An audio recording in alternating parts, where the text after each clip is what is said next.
بسم اللہ الرحمن الرحیم۔ السلام علیکم ورحمۃ اللہ وبرکاتہ۔ مسجد نبوی شریف کا وہ متبرک ٹکڑا جس کو ریاض الجنہ کہا جاتا ہے، یعنی جنت کا باغیچہ۔ ویسے تو مسجد نبوی کا چپا چپا نور فشاں ہے، لیکن یہ وہ مقام ہے مسجد نبوی کے اندر جو نبی پاک صلی اللہ علیہ وآلہ وسلم کی ظاہری حیات کے اندر مسجد کا حصہ ہوا کرتی تھی، اور اسی کے متعلق نبی پاک صلی اللہ علیہ وآلہ وسلم نے ارشاد فرمایا ہے کہ ما بین بیتی و منبری روضۃ من ریاض الجنہ، کہ میرے حجرے سے لے کر میرے منبر تک جتنا زمین کا ٹکڑا ہے یہ جنت کا ٹکڑا ہے۔ تو اس زمین کے حصے کے اندر، ٹکڑے کے اندر 7 ستون ہیں جو ایک تاریخی اہمیت رکھتے ہیں۔ ان کے حوالے سے بالکل مختصر طریقے سے میں آپ کے سامنے چند ایک باتیں عرض کرنے کی کوشش کروں گا۔ جہاں پہ نبی پاک صلی اللہ علیہ وسلم کا منبر مبارک ہے، منبر شریف کے بالکل 7 ستون ہے جس کو ستون حنانہ کہتے ہیں۔ حنانہ عربی کے اندر اونٹنی کے اس بچے کو کہتے ہیں کہ جو اپنی ماں کے فراق کے اندر، جدائی کے اندر روتا ہے۔ تو جب نبی پاک صلی اللہ علیہ وسلم کا منبر شریف بنا تو آپ نے منبر شریف کے اوپر بیٹھ کر جب خطبہ ارشاد فرمایا تو یہ ستون وہ ستون ہے جو ستون حنانہ ہے کہ منبر بننے سے پہلے نبی پاک صلی اللہ علیہ وسلم اس کے ساتھ ٹیک لگا کے خطبہ ارشاد فرمایا کرتے تھے۔ تو جب آپ منبر پر بیٹھے تو اس ستون نے اس طرح رونا شروع کر دیا جس طرح اونٹنی کا بچہ اپنی ماں کے فراق کے اندر، جدائی کے اندر روتا ہے۔ تو اس نے مسجد کے اندر اس طرح شور برپا کر دیا کہ نبی پاک صلی اللہ علیہ وسلم منبر شریف سے نیچے اترے، آپ نے اپنا شفقت والا، رحمت والا ہاتھ اس تنے کے اوپر رکھا، اس درخت کے اوپر رکھا، اور فرمایا کہ کیا تو یہ بات پسند نہیں کرتا کہ کل قیامت والے دن تو جنت میں میرے ساتھ ہوگا۔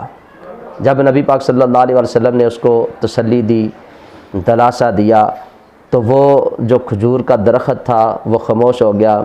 تو آج بھی اس تنے کو نبی پاک صلی اللہ علیہ وسلم کے منبر شریف کے نیچے دفن کیا، اور اس مقام پہ آج ایک خوبصورت ستون جو اس کو بنا دیا جسے ستون حنانہ کہتے ہیں۔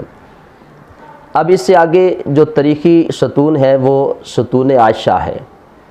نبی پاک صلی اللہ علیہ وسلم نے ایک مرتبہ ارشاد فرمایا کہ میری مسجد کے اندر ایک مقام ایسا مقام ہے کہ اگر لوگوں کو اس کی اہمیت کا پتہ چل جائے کہ وہاں نماز پڑھنے کی کیا فضیلت ہے تو لوگ اس جگہ پر نماز پڑھنے کے لیے قرآن اندازی کریں، لوگوں کی لائنیں لگ جائیں۔ لیکن نبی پاک صلی اللہ علیہ وسلم نے اس کی نشاندہی نہیں کی، یہ نہیں بتایا کہ وہ مقام کون سا ہے۔ اب اس مقام کی نشاندہی کرنے والی وہ ام المؤمنین سیدہ عائشہ صدیقہ بنت صدیق محبوب خدا رضی اللہ تعالی عنہا ہے۔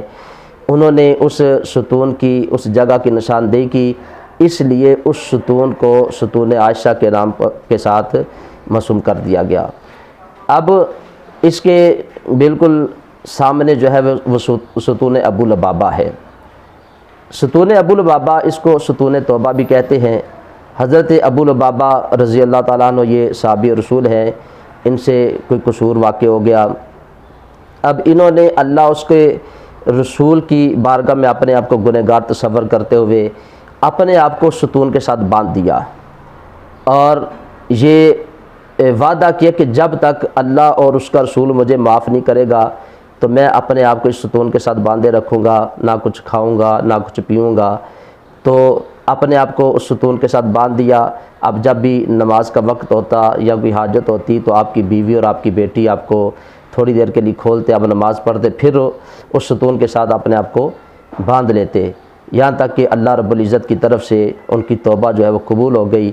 جب توبہ قبول ہو گئی تو پھر انہوں نے اپنے آپ کو نہیں کھولا، کہا کہ جب تک نبی پاک صلی اللہ علیہ وسلم مجھے نہیں کھولیں گے تو میں اس ستون کے ساتھ بندہ رہوں گا۔ تو حضور نے حضرت ابو لبابہ کو اس ستون کے ساتھ جو بندھے ہوئے تھے کھولا، تو اس ستون کو ستون توبہ کہتے ہیں۔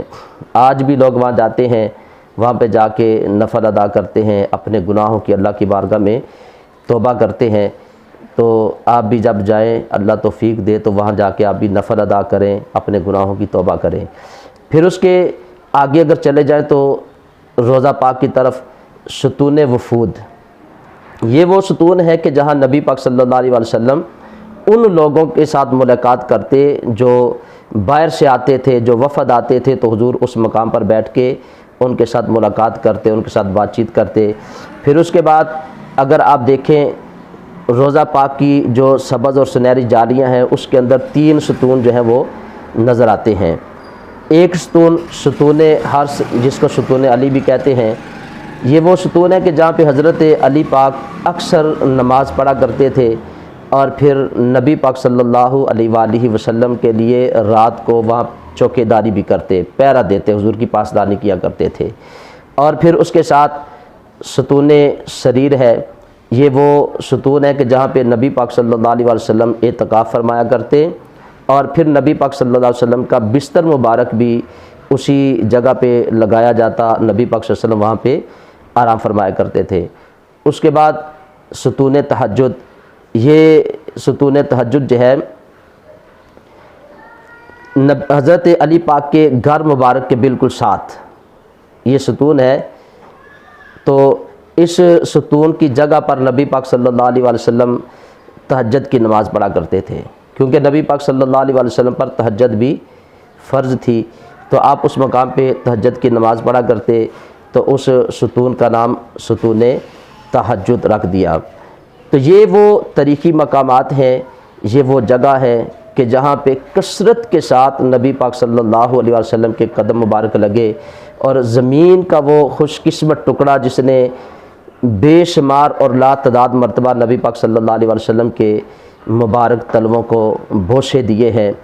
آج بھی جو عشاقان رسول وہاں جاتے ہیں، ان کی کوشش ہوتی ہے کہ وہ اس مقام پر جائیں اور ریاض الجنہ کے اندر جا کے وہ بھی نفل ادا کریں، ذکر و فکر کریں۔ تو اس مقام پر ضرور ہر بندہ جائے۔ میں سب کے لیے دعا کرتا ہوں، اللہ تعالیٰ مجھے بھی، اب سب کو بھی توفیق عطا فرمائے، ہم بھی پھر نبی پاک صلی اللہ علیہ وسلم کے شہر مدینہ کے اندر جائیں، پھر نبی پاک صلی اللہ علیہ وسلم کی مسجد نبوی کے اندر جائیں، پھر نبی پاک صلی اللہ علیہ وسلم کی اس جگہ پر جہاں پہ حضور کے کثرت کے ساتھ قدم لگے ہیں، ریاض الجنہ کے اندر، اللہ میں موقع اور توفیق عطا فرمائے، ہم بھی وہاں پہ جائیں، نمازیں ادا کریں، ذکر و فکر کریں، تلاوت قرآن پاک کریں۔ اللہ تعالیٰ تمام حاجی جو جا رہے ہیں ان کی اس حاضری کو قبول فرمائے، اور ان نیک بندوں کے صدقے سے نبی پاک صلی اللہ علیہ وسلم کے وسیلے سے اللہ ہم سب کو بھی توفیق عطا فرمائے۔ اس معلوماتی ویڈیو کو آگے دوست، احباب، ساتھیوں سے بھی شیئر کریں۔ اگر کوئی بندہ بھی اس ویڈیو کو دیکھے گا، ان مقامات پہ جا کے ان برکتوں کو حاصل کرے گا، تو انشاءاللہ اس کا اجر اور ثواب ہمیں بھی ملے گا۔ اب اس کی اگر نشاندہی، کیونکہ وہاں سارے ستون ایک جیسے ہوتے ہیں، آپ اگر دیکھیں گے تو ستون کے اوپر جا کے جو اوپر والا حصہ ہے اس کے اوپر یہ باتیں لکھی ہوئی ہیں کہ یہ ستون حنانہ ہے جو نبی پاک صلی اللہ علیہ وسلم کے ممبر شریف کے بالکل ساتھ ہے۔ تھوڑا سا آگے محراب نبی کی طرف آپ جائیں گے، جہاں نبی پاک صلی اللہ علیہ وسلم صحابہ کو جماعت کرواتے رہے، وہ محراب آج بھی وہاں موجود ہے۔ تو اس کے سامنے ستون عائشہ ہے، اس کے اوپر سبز کلر کے اندر لکھا ہوا ہے کہ ستون عائشہ۔ اس کے بالکل سامنے اگر آپ دیکھیں گے تو وہاں ستون ابو لبابہ ہے، تو اس کے اوپر بھی لکھا ہوا ہے۔ اسی طرح جو آگے چلے جائیں گے روضہ شریف کی طرف، تو وہاں پہ جو دیوار کے اندر ستون لگے ہیں، وہاں پہ ستون علی ہے، ستون سریر ہے، ستون وفود ہے، اور پھر دوسری طرف اگر آپ چلے جائیں گے صحابہ صفہ کے چبوترے کی طرف، جدھر حضرت علی پاک کے گھر مبارک کا دروازہ تھا، اس کے بالکل ساتھ ستون تہجد ہے۔ تو اوپر جو ہے باقی سارے ستون ایک جیسے ہیں، لیکن ان ستونوں کے اوپر نشاندہی کے لیے انہوں نے نام لکھ دیے ہیں۔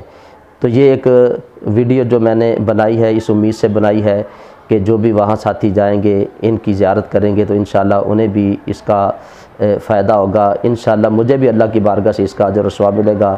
اللہ تعالیٰ ہم سب کا حامی و ناصر ہو۔ السلام علیکم ورحمۃ اللہ وبرکاتہ۔